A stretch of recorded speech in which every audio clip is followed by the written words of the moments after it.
bashkëbisedu, siç e tha dhe kryetari i kuvendit zoti Konjuca, pra nuk e ka thirrë as Partinë Demokratike, nuk e ka thirrë as Aleancën për Ardhmërinë e Kosovës, e ka thirrë Lidhjen Demokratike të Kosovës për të bashkëbisedu dhe mendoj që megjithatë kjo është një lloj respekti që ka tregu për Lidhjen Demokratike të Kosovës. Mirë po thirrja,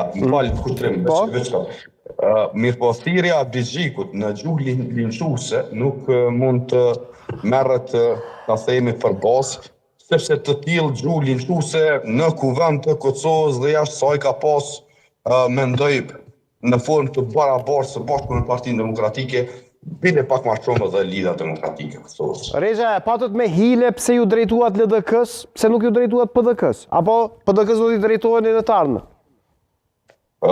Mendoj që është çështje e kryeministrit, se a do të drejtohet Partisë Demokratike të Kosovës apo jo.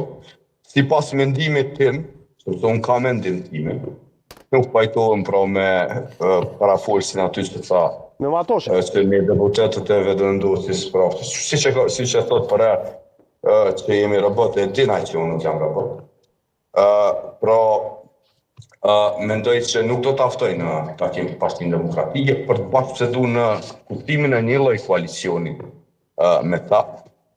Dhe jo rastisht e ka ftuar Lidhjen Demokratike të Kosovës. Unë thash në minimum Lidhja Demokratike e Kosovës, sigurisht ato i kanë edhe vendimet e veta. Mirë po unë mendoj që është tash me mos pjesëmarrje, sepse ne jemi takuar edhe me Partinë Demokratike të Kosovës, nëse i kujtohet në një rast, kur kemi qenë në legislaturën e kaluar, kemi ftuar edhe atëherë Lidhjen Demokratike të Kosovës.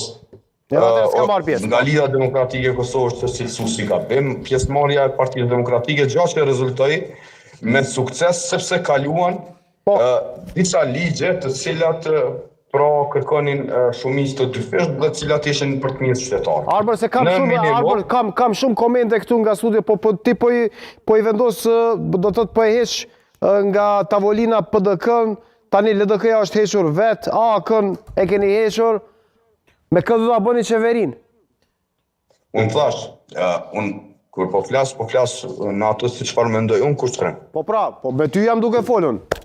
Saksisht. Unë mendoj që Lidhja Demokratike e Kosovës duhet ta rimendoj pra pozicionin e vet. Ne jemi në proces të bamjes së qeverisë. Unë mendoj që një numër solid i bërjes së numrave për ta formuar qeverinë, edhe nga ata që ishin në studio u pranua, pra kjo mund të ndodhë, por ne kemi shumë procese përpara. Okej, qartë. Qëndro me mua, do të kem disa komente, fillimisht Sadik Zeqiri. Sadik Zeqiri e pat për minoritetet dhe takimet e fundit. Urdhro, Sadik vetëm konkretisht. Mos pari po ta uroj që e zgjidh deputet. Po të kisha qenë edhe në votuesi VV-s në 10 që edhe emri kish me qenë. Pse asje?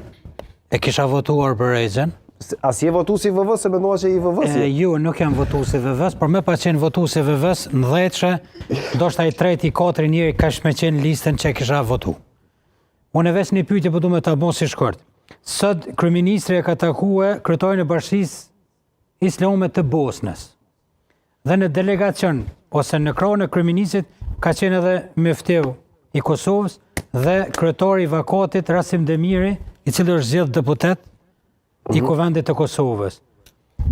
A mendon se me prezencën e Rasim Demirit e keni forcu largimin e Dudabalës nga mundësia për me qenë pjesë e koalicionit ose pjesë e votës që do ta voton qeverinë? Ku Rasim Demiri është i Zhupës, është i Reçanit, ndërsa Dudabali kërkon një komunë bosnjake në Reçan. Edhe Rasim Demiri kërkonte, po. Edhe Rasim Demiri nuk e ka pas kusht. Rasim Demiri ka pranuar që do ta voton koalicionin, por Dudabali e ka kërkuar një komunë bosnjake në Reçan, ndërsa sot nuk është ftuar me qenë prezente ose me qenë pjesë e delegacionit ku është prit kryetari i Bashkisë Islame të Bosnës. Okej, Arbër? Unë një gjë mund t'ju them, pra në takimet që ka pas kryeministri me përfaqësues të minoriteteve ka pas kërkesa nga më të ndryshme, dhe njëra prej kërkesa ka qenë edhe kjo, ku deputetja këtë ka bërë publik edhe mendimin e saj në një emision tjetër që është mundu me artikulu. Unë mendoj që pra është legjitime që të ketë secilit deputet kërkesa, mirë po unë mund të jap vetëm mendimin tim.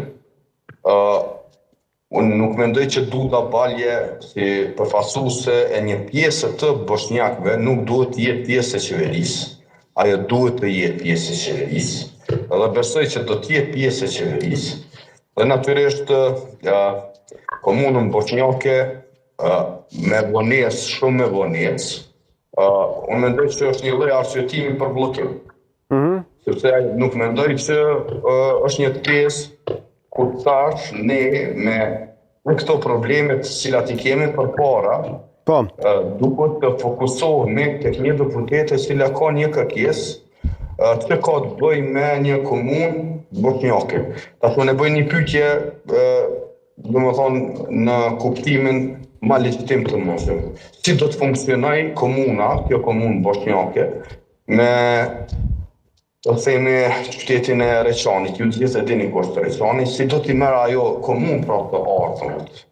Pra unë mendoj që është goxha problematike mënyra, vendi, ekonomia e asaj komune që mund të realisht të krijohet. Mendoj që kjo nuk ka kuptim për mua jo. Po. Mirë po çështja që kryeministri se si